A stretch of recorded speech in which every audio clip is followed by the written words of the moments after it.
On this episode of Pennies Going in Raw, we talk about this week in the market, the NFT sector, how to notice the sector shift, trading flat, and how to find stocks without social media.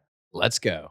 Hey, yo, check 1, 2. This is Flavor Flav in the building for the Atlas crew. Atlas Trading, what the fuck is up? There are traders, there are prodigies, and then there's legends. We're up 4%, baby. No way. 4 fucking percent. Buy the fucking dip.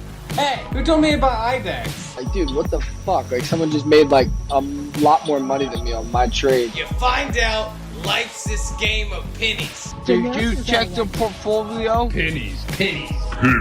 The margin for error is so small. I bet Warren Buffett never did that. And they out there making money right now off of penny stocks. Them two guys is putting in work to make y'all rich. The pennies we need are everywhere around us. Time to think big. Pennies Going in Raw. Featuring Dan, Deity at Dukes. And Hugh Honey. Produced by Vinny Strokes, baby. Welcome to another episode of Pennies Going in Raw. Today is Sunday, March the 21st, and this episode of Pennies Going in Raw is brought to you by Benzinga. Benzinga is our absolute favorite resource to trade with besides our broker. We use it for news, scanners, and chart. We use it for everything. It's the absolute best, but that's not all they have. They also have their YouTube channel, which is live streaming every single trading day with Hot Stocks Luke, and they have great guests ranging from CEOs of stocks you trade to the CEOs of the brokers you trade with to the people you follow on Twitter. Make sure to join them. That's youtube.com/Benzinga. You know, it started out as like another good week, but after Monday, man, it just seemed shaky. And then even come Friday, I mean, you had the Fed news, you had the drop. What can we expect out of that? Did you expect that after such a good last week? I think until we see real confirmation, I think we've talked about it a few times, but right now we're sitting inside that tight range. And I feel that until we choose one way or the other, that we're just going to kind of chop inside this range. And that's why, for the traders that are new, it's so important for you to understand that, if you can't identify the range and you can't identify the chop and you're chasing weakness to the downside and you're FOMO buying to the upside right into resistance, then you need to be hands off for a little bit until the market breaks out of this range, because if not, you'll just keep getting chopped, as we get towards resistance, FOMO buying, as we get towards support, panic selling. So like I would say if you can't identify the range right now, and you just feel yourself panic selling and FOMO buying, to just kind of sit on 50% cash until the market breaks out again or down. Yeah, I was heavy cash and I went out of town towards the middle of the week. So I think I've been getting lucky with going out of town or just going really heavy how was cash. that? I'll get into that later. But yeah, I mean, we saw like the news that came out that kind of killed any hope for a bounce back on Friday. Could you kind of touch on the Fed news exactly? Yeah, so it's Biden's tax. So we have two parts to this. We have Biden's tax plan, and then we have the Fed. Fed talked twice this week, and then we also had quad witching this week. So all three of those really were not the perfect storm, but the way that we'll take quad witching first. The way that I like to look at quad witching is that it's kind of a chance for, if there's going to be a chance for the bears to strike like a quick flush, it would be quad witching. And part of it is seasonality. The performance of SPY following the last four quad witching dates was -2.5%, -4%, -4.9%, and then -10%. And this is over like the next few trading days. The trading days, so business days speaking. So with that being said, that's not really something like that I'm going to use as confirmation. I mean, not as confirmation, but as the ideal, I'm not going to be scared because of the seasonality of quad witching. But in the same token, I'm going to have this inside the back of my head. So quad witching is when the contracts of 4 different asset classes expire simultaneously. So 4 asset classes same time. Occurs on the 3rd Friday of March, June, September, and December, and is usually accompanied by very high trading volume. So that's what I mean is that it creates volatility. So if the bears are going to strike, it's going to be quad witching. It's kind of like the bears only come out when the moon shines. The moon's shining, so doesn't mean that we're gonna flush end of day. In fact, we barely went down end of day. Is like a small flush. But with quad witching, I mean, we've seen some significant moves down because it's kind of like they're creating a dip, and then the dip gets bought back up, and the market continues. So my ideal hope is that we kind of see volatility through the end of the week, and we're getting close to 400. So if we can break out again, that would be awesome. I think things would really heat up. Yeah, and then along with that, the Fed ended emergency funding for banks? Yeah, so what that kind of is saying is that it's not necessarily the move.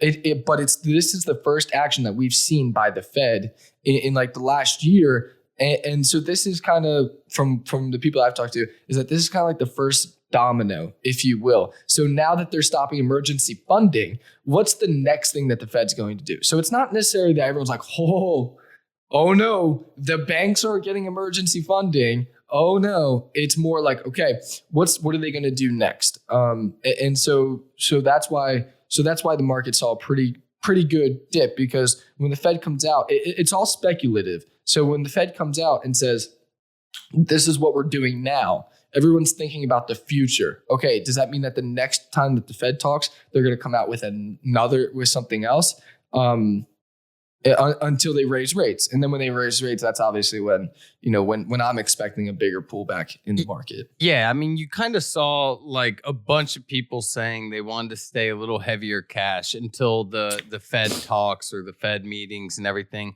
Is that a usual something people do, or is that just because the market's been so hot, we were approaching that 400, and the Fed at this point, what good news could they have given? That's a really good point. And I think the way that you said it is perfect. Is what more good news? Like, what else can the market really run on? That's the question. When we talk about swings, we always ask, what's the why? And right now, it seems like to me at least that the coronavirus V-shaped recovery and the Fed just going to keep printing money. I feel like that's kind of like the joke that's starting to become not funny anymore, if that makes sense. Like, it's like the joke's overstayed. And I think that now at every Fed meeting, everybody's going to be thinking, okay, is this when Powell's going to come out and say that he's going to raise rates? And then when he raised rates, obviously money's more expensive, and everyone's speculating the market to go down. Yeah, and I guess what we can kind of transition from there is like what sectors are really hot, because I think that was kind of tough to identify this week, is what sector was really going to be going on until, I mean, it became clear that the NFT sector was like very, very clearly here. I think, the past couple weeks we heard about the NFTs becoming hot. Did you expect a sector to come out of this? And did you expect it to run so hot? No, but it's really cool when you kind of see a sector come out of nowhere. Kind of like when coronavirus came around and Corona stock and all of this time last year. Same thing is that when a new sector, I don't want to say created, but forms light outside of like the core 10, that's when anything with it runs hot. And then you see like crappy companies that we all know releasing press releases, things of that nature, kind of like Bitcoin or blockchain. So I didn't expect there to be a whole new sector, but I don't think we're done with NFTs. I think that this is maybe like the third inning. I think that kind of like when we saw the big, huge weed run back in January, is that the NFTs are going to chill out for, let's even call it a day. I mean, HOFV, like into the end of the day, dropped, I think, like 20%. So NFTs are seeing a small pullback, but I think that NFTs could be really, really hot, especially if they keep being inside the news. And are you thinking do NFTs have to stay super hot for the stocks to stay super hot? I don't necessarily think so, but it does help when it's inside the media. So I think that regardless, it'll stay hot. But where we could see some huge runners is those companies that we know that are kind of shady, and they release press releases on NFTs. And I think any stock that emerges as an NFT going forward is going to run nuts. Because it's like the shiny thing. It's like the shiny thing right now. So for anyone that doesn't know, like right now we're talking about NFTs and stocks relating to them, mainly the stocks relating to them. Tasha, do you know what the acronym? Do you know what NFT stands for? Non-fungible token. Yeah, fungible. I didn't think you know it's fungible. I don't know what fungible. I mean, I'm assuming it's not not tangible. I like to call them not for real tokens. I think that sounds a little cooler. And I like nice fucking. Okay. But with the stocks on them, what do you think about the NFT craze itself? Like I've got my basketball rookie cards I like, but you know, with if everything goes VR, and we're as VR as we have become into the internet, I mean, you got to think, if you were the only one with a certain crazy ass rookie card and you got to hang it in your virtual reality house 20 years from now, that could be a huge ass thing. Yeah, no, definitely. But the other thing is that you got to think about how much upside is in this. I mean, people are selling things for millions of dollars. You know, are we saying that they're going to be worth 100, 200 million if they sold for 20 million today? Because then it comes down to, well, who the hell has 120 million to spend on a freaking rookie card? Well, I mean, I don't think it's that much going into rookie card. I think those are more paintings and like shit that Elon Musk is selling, which in 20 years from now, Elon Musk could be the king of the world, you know, or the king of two worlds. He's close now. Yeah. He could be there in like 2 decades. Yeah, that's what I'm saying. He could be the king of 2 planets in 2 decades. Wow. And if you owned his art in NFT form, that could be worth a shit ton of money.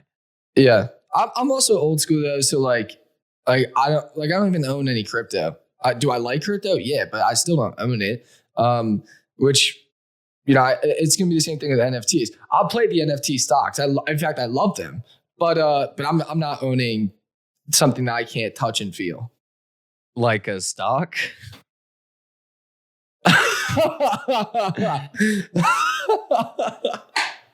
Okay, so glad we could put that argument to rest really quick.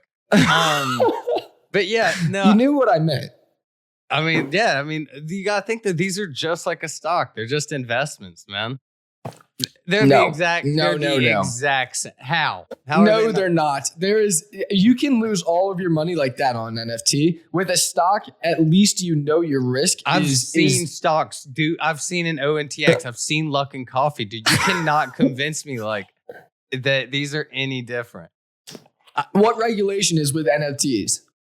Man, I don't fucking know, but that's not the point. I'm just saying I've watched a bunch of stocks go down real quick too. And yeah, I guess the government could put a stop to all of that shit real quick. But what if they put a stop to the stock market? Are you kidding me? It's rigged to the long side. This market is so rigged to the long side, it's not even funny. It's like you try and come and be a bear, and it's like you're out to get them. You're out to kill bears. Okay, well, like we were just talking about, NFTs did seem to be kind of like the sector right now, though. So, or at least you know, towards the end of the week, and then we always talk about sectors changing and seasonalities and all of that stuff. What do you think? And we always talk about what do you think it transitions into next time? But instead of saying what do you think it transitions into next time, what headlines do you kind of look for, and can we look for to know what sector is going to be the next hot one? Like for weed, you get some voting in some states, some Senate, just legalization is usually the big catalyst there. What is there for other sectors that you can kind of look for? Yeah, definitely. So there's two parts to this question. One is that just because a headline in one sector makes something run does not mean in the next sector it's going to make it run. So what I mean by that is that if they talk about a weed bill, weed runs nuts. If they talk about a bill, for I don't even know, like a bill rights. for A bill of sure. rights. If they like, for instance, if they talk about a bill, what's one? Cosby. Like if they talk, what? Cosby. Yes. Bill Yeah, Cosby. okay, yeah. They talk about Bill Cosby, and Cosby owns X, Y, and Z company. That's not going to. No, it won't. It will not make anyone bullish on the stock because he's in prison. Yeah. So it's like, so what I'm saying is that the important thing is not to every headline that comes out to buy up all the stocks that are inside that sector. What I usually do is that I usually ignore most headlines. I'll skim them over, and I'll usually ignore. But if we see someone on Twitter or someone inside a Discord or chat say, holy, and then they call out a ticker, and I know that ticker is with a sector, which I saw a recent article, that's when I'll just start accumulating the basket. And what I mean by that is that everything inside that sector. So for instance, if I see like, okay, marijuana bill is coming up on the floor later this week, and all of a sudden I see someone say like, holy hell, TLRY, parabolic, then I'll start accumulating the other stocks that go with it. SNDL, yeah. So yeah. With that, so instead of looking for headlines or something like that, it may be a headline going off previously you see, and then maybe the leader of the pack. And by leader of the pack, I mean the leader of the sympathies, the one that runs before the others run. And that's the one you watch for. And then you open up your weed sympathy list to do it that way. Exactly. So if you're brand new to trading, or if this kind of sounds like a little far out, then what you're going to do is after you listen to the podcast is that you're going to create a few sector lists. And what I mean by that is that things that that run together inside a sector. So for instance, SNDL, ZYNE, TLRY is the weed sector. I think a lot of people go may have transferred money out of your Robinhood, but you can still use your Robinhood for some watch list, and they can look pretty clean and on there, real easy to swipe through and separate them there too. Yeah, and honestly, I just keep like sticky notes half the time for the new sectors. When there's a new sector, I just keep a sticky note. And so like NFT, EV, you have KNDI, SOLO, solo. So and then the next time then EV, an EV article comes out and one of those stocks goes parabolic, you can instantly just go to your watch list, boom, buy a little bit of everything, and then you just keep up the main runner on your screen. And the second that starts to flush and look ugly, the rest are going to go with it. So that's what you kind of use as your stop loss, is that you follow the lead horse. Okay, and just following the lead horse is what basically. So identifying sectors for you mainly is playing sympathy.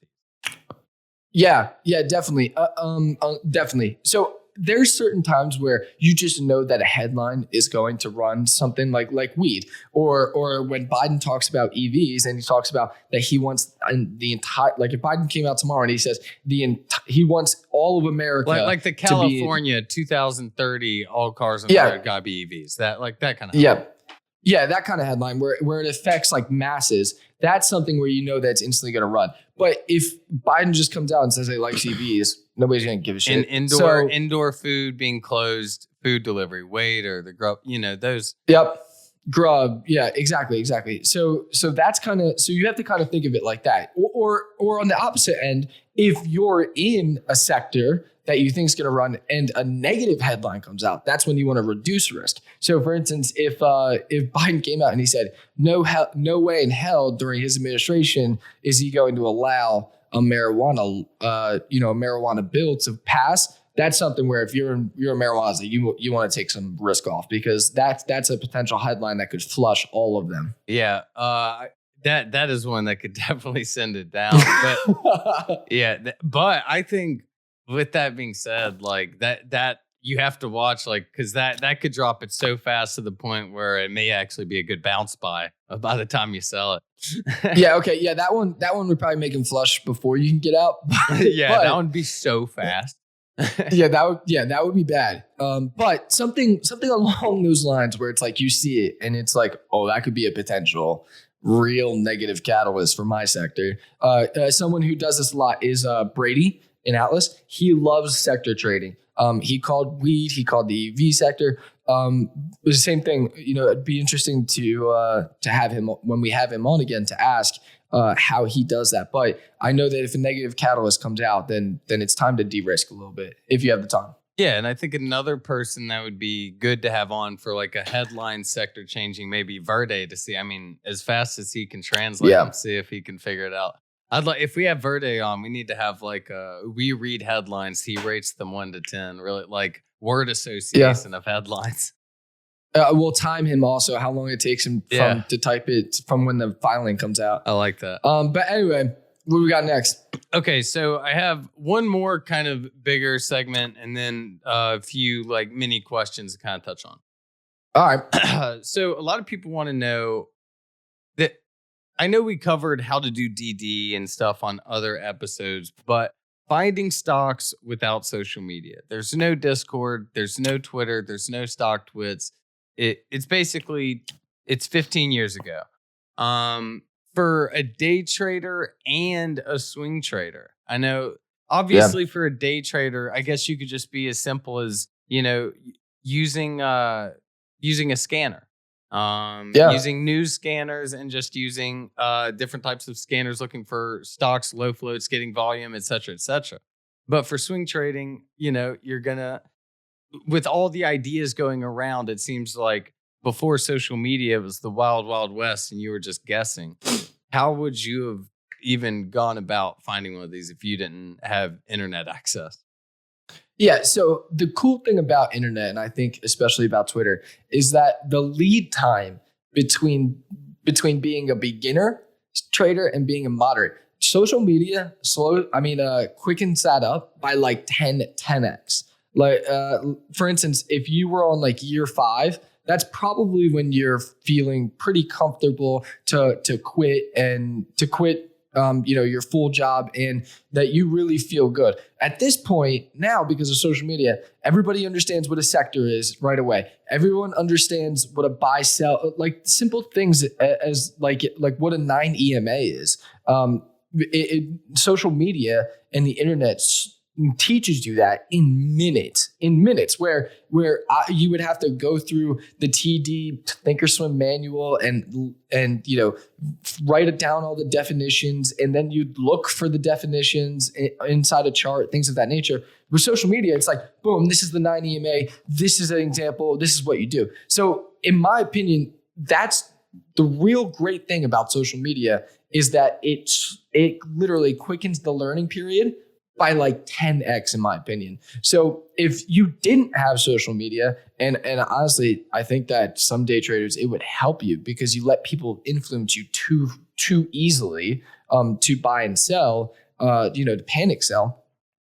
If I was a day trader, same thing almost that you kind of do now. Wake up, look at the top movers, look at why they're moving. Are they just up for nothing? Are they like a China low float? Or do they have real good news? Like SLGB last Friday was a fantastic play. It gave so many opportunities. And that was because it had great news. Its market cap made sense. You could have made your month's salary day trading that. So I think that if you're a day trader, waking up, looking at the movers from the downside for bounces and to the long side, looking for opportunities to scalp. And then the swing side of it, same thing, is that you would look at companies using FinViz. You could scan for companies that, you can scan for everything between catalyst, such as biopharma calendar, or you can do, a float plus insider buying plus a good quarter earnings report. Things of that nature for a swinger would be beneficial if you didn't have internet. And along with your swinging things, where I just want to do a little short thing on it without going into your whole emailing the CEO of 4 different email addresses. Where would you still just go look up their earnings reports? Because I know you're a big cash on hand guy. You would just go check that, look at what catalysts they have coming up, whether it be FDA approval, phase 3 data, et cetera, and then still swing the same way you're doing now.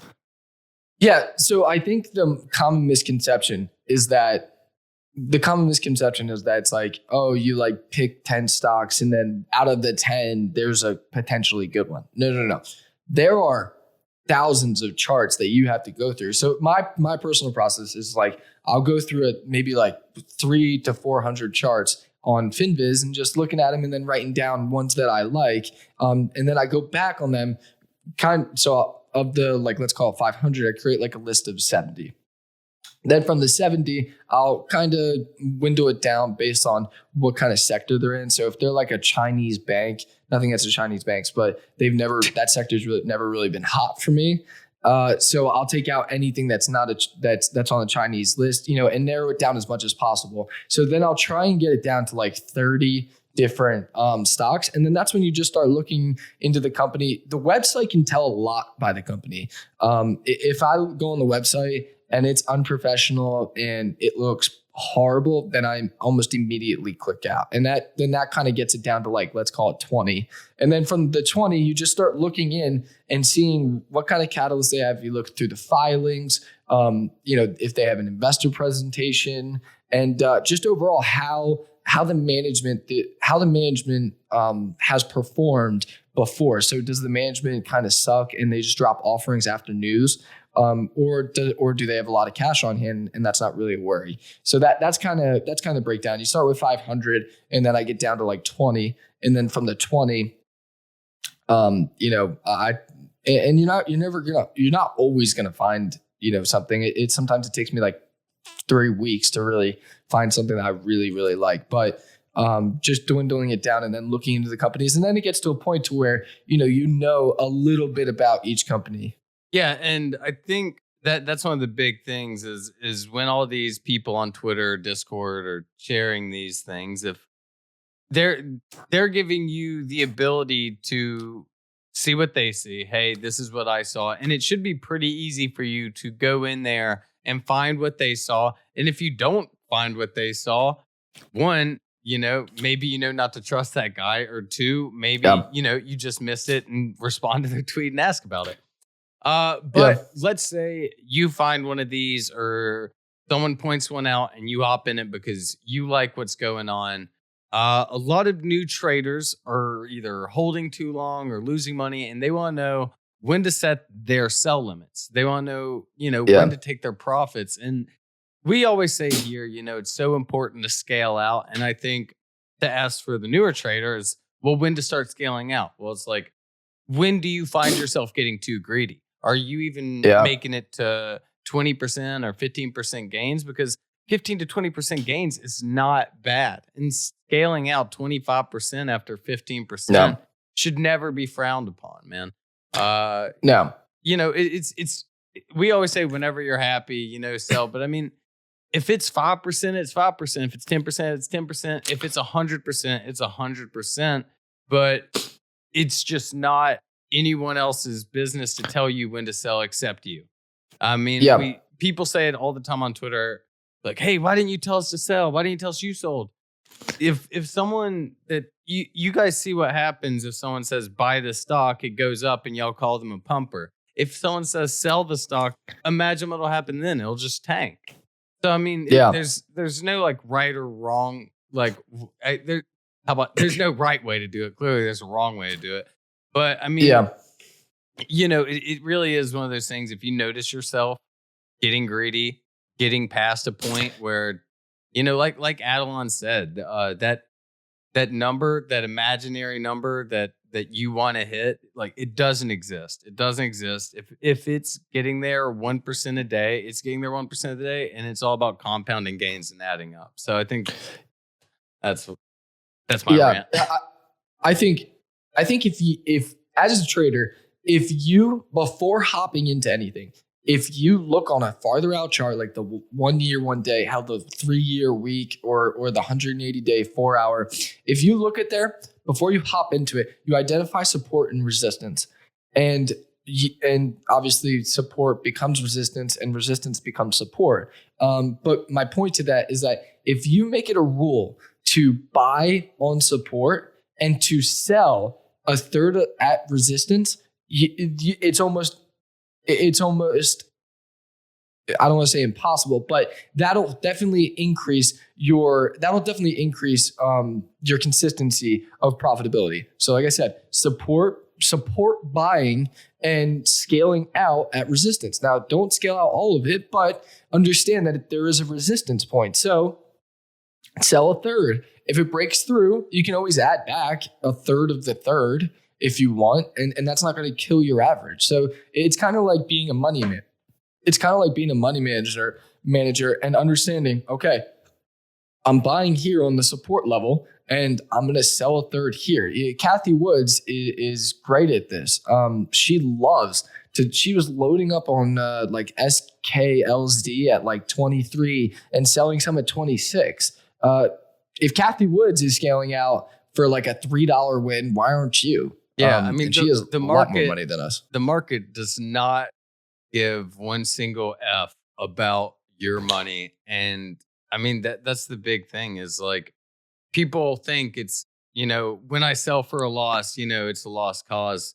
But I mean, and even if the people that are like, oh, if I sell for a loss, I lose. No, if you sell for a small loss, it's not that bad. But if you sell for a huge loss and you don't learn anything from it, yeah, you lost. So I mean, cutting losses is never a terrible thing. I mean, if you don't know why you're cutting them, aside from but at the same time, if a stock is down and you put a plan in before you entered it, stick to your plan. I mean, if it's what got you here, it's what'll take you home. Mm-hmm. Exactly. We're in a game of probabilities, and we're in a game of probabilities. So if you have a plan, it's doing what you thought it would, or what could happen. So that's why one of the things I always have to remind myself is that if I have like a target of 25 and it hits 25, and I'm like, oh man, like this thing could go to 30. I have to remind myself that, okay, yes, it could go to 30, but this was your target and you had a reasoning for this sell target. And it's almost, there's those few times where it's like, damn, I wish I kept all my shares. But in the end result, you have to feel good about, locking some of that profit. Saying to yourself, damn, I wish I held all my shares when the stock is up 17, you bought it at 5 and you sold it at 13 is literally exactly like saying, I wish I bought the bottom and sold the top every single time. Yeah, I wish I was perfect and could fly too and was dating Megan Fox, but I'm not. So it's just something I have to live with. But moving on, a lot of people find themselves trading flat for a while, maybe in between 50 and 60,000 range. I remember my August to September that I always reference is like my bad time was like a 55 to 65, like the whole way, or like 60 to 70, just the whole 2 months where it was just up and down, up and down. And then whenever I finally broke out, it was like it was like honestly like a charting tool. Like after I broke out, it just broke out and kept going. So what do you think to say? Do you think it's their trading style? Do you think it's the market just finally taking tuition? What do you think is do you say to these people that are trading flat? It's a lot of, I think I did 3% on the portfolio this week. And so, that's not a big change. I meant like trading but- flat over the course of like 2 months. Like you feel Yeah, like yeah, you've just yeah. been doing it and Yeah, I think the biggest thing is that you have to understand that it's not going to be one thing that's going to change it. Most likely, there's those few cases where it's like, okay, you just have to do this, and you will instantly be at $1 million. That's really not how it works. It's a combination of things between, you have to understand. One, you can't get frustrated because what happens is that when people stop seeing this trajectory of just massive growth, they get antsy, and now they feel like they have to make money. So they take bigger, riskier bets, and then, they lose a little bit. So then they take a bigger, riskier bet, and then they lose that. And now all of a sudden their account is down 30%. yeah. I mean, trading flat is a lot better than trading downwards. So I'll give them that. Exactly. One thing, I had to keep telling myself, hey man, I'm paying myself too. So if I'm trading flat, I'm, technically I'm trading upward because I'm having to pay myself. I'm having to pay bills. But the thing that got me out of both my trading flat days, one was last in January of 2020 or February. And the other one was like 6 months ago in August and September, was I had to cut a bag. I had to cut a bag. The first one was GHSI. I had to cut it. Yeah. After I cut that, which was like half my account in it at the time because it was going to $1, and I held it. And like every time I made profits on another trade, I just added more GHSI because that's what was going to take my account to the next level. But then I realized I just have to sell it for about even. I was up on it at times. I was down on it at times, but I had to just cut that. And I had more money to play with. My second time, I had to cut SPAQ, Fisker, the downtrend. And even though I cut it near the bottom, man, it was relieving. It was. Yeah. And not only that, it gave the opportunity cost and yeah, man. But I mean, for me, it was like one thing is like, I have to cut this bag. And that was a big mentality thing for me because like every day SPAQ or GHSI, like that was half of what we talked about because that was half of our damn portfolio. So it was like, that was all we had to talk about. So exactly. I mean, that is one big thing. I think you'll notice if your portfolio is not very diversified, it could definitely be part of that. Yeah. So again, it's going to be, a lot of it is going to be actually the mentality of it. I would almost say that if you're trading flat and you don't have that much risk on, I would almost take off, like you're literally just trading flat, but you can't make money, but you're not losing money. I would just take off for a few days and come back because one of the biggest things is obviously, like we said, the mentality is not getting frustrated, but it's also the other side of it is one, not getting frustrated and doing something stupid. But it's also about the fact that for me, sometimes I lose focus. Like, okay, this is what a swingers market looks like. Like I just think that like this new, this little phase is like the new normal.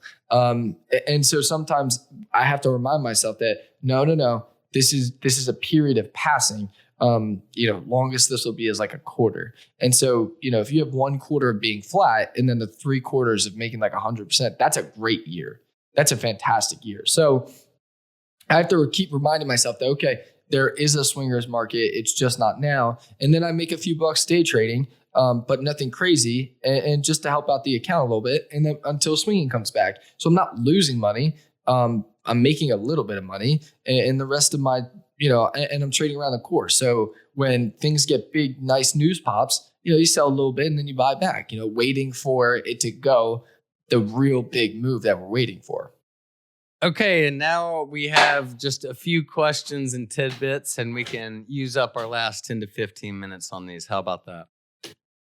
Sound good, brother. So, brand new Furu, ex-DJ, Tommy Cooperman wants to know about naked charting versus indicators and the difference. Jeez. Yeah, right. So, I didn't want to answer that one. So, do you have any thoughts on naked charting and indicators? Yeah. So for the naked charting, I'm assuming what he means by that is just no indicators. I think that the one indicator that everybody should use is VWAP. I think that is so critical, and I don't care who you are. Some people don't use charts, that's fine, but the VWAP is by far the best indicator, in my opinion, of where is the price where it should be, or not where it should be, but am I overpaying for this price? So it's above VWAP, or am I getting it for cheap comparative to everyone else? And so I think VWAP is really important. Naked trading, I think, is better for swingers, who are just trying to identify it. Like, they don't really care Looking for a good support to buy at. Yeah, they're looking for an overall support on the bigger time frame. They don't care about where the 9 EMA is. They care about like where the 200-day moving average is. So I think that naked trading is more for swingers. Still have on the VWAP, maybe have on the longer indicators, the 200, the 50, something of that nature, because those can be important. And then also, if you're a day trader and you're trying to day trade based on momentum, that's where I think you need to have the indicators on. So for those indicators, shout out to Gary, because this was all Gary who, and so he has on the VWAP, he has on the 9 EMA, the 50, and the 200, and what that does is that just kind of shows where their bigger resistance and where their bigger support, and where's there even something like the 9 EMA, where's there a little bit of support. So there's some stocks if you're a day trader, that literally will just follow the 9 EMA up, and that's nice to see. That's a perfect run. But as a swing trader, I don't think that you really need crazy amount of indicators. All right, cool. So I have just a few. One last one that's semi-stock related. Okay. What's your morning routine? Just give it a quick. Do you My wake up? morning routine. Do you wake up at 4 a.m. to check the super early markets, to do any Webull trading? Like, what do you do? Yeah, I don't really do too much trading at that time, unless I don't do too much trading at that time. But I'll wake up between 4 and 5 every day. I try and not have an alarm because I just hate the sound of it. So I try and wake up 4 to 5 every day. And then from there, I'll have my coffee, look over the market, see the major headlines, and then I go for a run, workout, and then I come back, take a shower, grab another coffee and meditate for like 10, 15 minutes and just not think, because the thing is that once I'm at my computer, of mine. It's so funny. Well, because once I'm here, I don't move until like 7:30, 8 p.m. at night. So, once I'm here, it's like I'm not leaving until I can't sit in one place that long. I have a standing desk. I was standing. Well, I can't stand in one place that long either. Yeah. So then from there, like I said, is that I meditate, and then I check back on everything that I was, kind of making mental notes of earlier in the morning, and kind of see how that's going. So, my watch list, my watch list is like, let's call it 10 tickers at, 5 a.m. And then by the time that we get to like 8 a.m., it's dwindled down a little bit to at least half that, so I can keep my eye on it. And then, like I said, I'm just catching up on headlines, on news, things of that nature. And then I'm ready to go. I'm ready to go after that bell rings. Yeah, I'm here, baby. I'm here until late. Respect. Yeah, mine is. I try my naps though. Yeah, I try and take my naps, but it's been more difficult since I've been day trading more. Yeah, no, you can't. It's a real shame. Day trade. I know it's a bitch. Yeah, mine is like, I'll wake up. I always wake up at 3:30 just naturally, Central Time, so the market's open. What is it, 4:30? Yeah, Eastern? so 4:30. Yeah. Okay. And I get the checks. I'm like, okay, respect. And I didn't even know you wake up that early. Damn. Yeah, it's just natural. Yeah, sometimes I'll tweet like rise and grind and then go back to bed. That's like my that's my move. So I go back to bed. I wake up usually around like 7 my time, so 8 Eastern. I put the AirPods in the morning. I hop in Discord and I'm like, what's the move, fellas? I have to see, because they've been up longer than me. They actually know stuff. So I get the word from, my trading compadres. And after that, I'm a big. I meditate too. I go outside. I smoke weed. That's just my form of meditating. Right. Let the dog out, pet my cat, and then it's just off to the races. Right. I walk all day when I walk all day when I trade around 7 to 11 miles just around my house. It's leg day every day here. It may not look it, but it is. And it looks like it. Yeah, I know these things are massive. These tree trunks. And I'll stop by my computer if I need like a good start, check her out, and there's some news. And I stand at my desk too. I have a chair, but I'll just down in there.